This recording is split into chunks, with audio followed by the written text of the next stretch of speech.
בסוף שנות ה-70 העלתה מריל לדרמן יוקליס את המיצג חלומות מקווה. זו הייתה אחת העבודות היחידות באותה תקופה שהראו חיבור חיובי בין פמיניזם להלכה היהודית. הפעם הראשונה שבה הוצג המיצג הייתה בשנת 1977 בגלריה בניו יורק.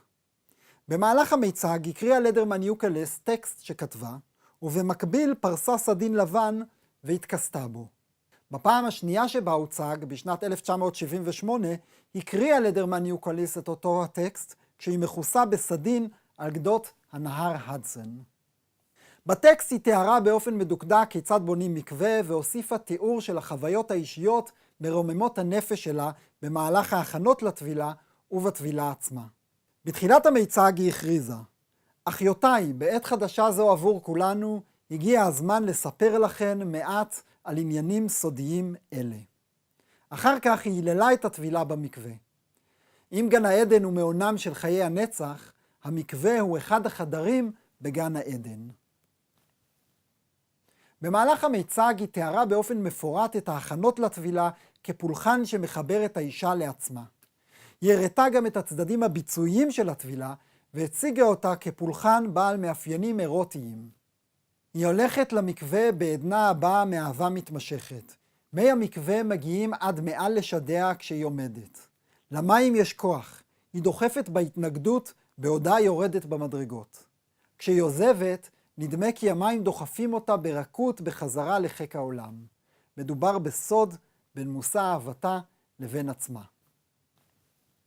המיצג הסתיים באקט מדיטטיבי, שבו היא חזרה על המילים "תבלי שוב" 210 פעמים, כמספר הפעמים שטבלה במקווה במהלך שנות הפוריות שלה. חלומות מקווה היה שיר הלל למקווה ולטבילה בו.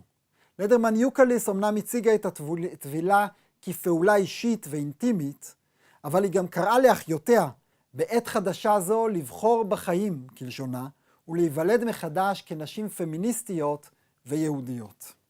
מאוחר יותר, בשנת 1986, הציגה לדרמן יוקליס יצירת אומנות נוספת, הפעם בדמות מיצב של מקווה טהרה שבנתה במוזיאון היהודי בניו יורק. המיצב עסק במבנה של המקווה ובחוויית המעבר שהוא מכוון לייצר.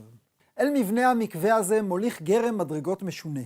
כל מדרגה בו פונה לכיוון אחר, זאת כדי לבטא את הרעיון שההליכה למקווה היא מעבר ממצב נפשי ותודעתי אחד למצב נפשי ותודעתי אחר.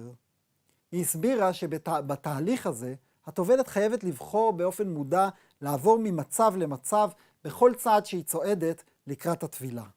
הטענה שלה הייתה שבבסיס החשיבה היהודית עומדות הטרנספורמציה והלידה המחזורית מחדש.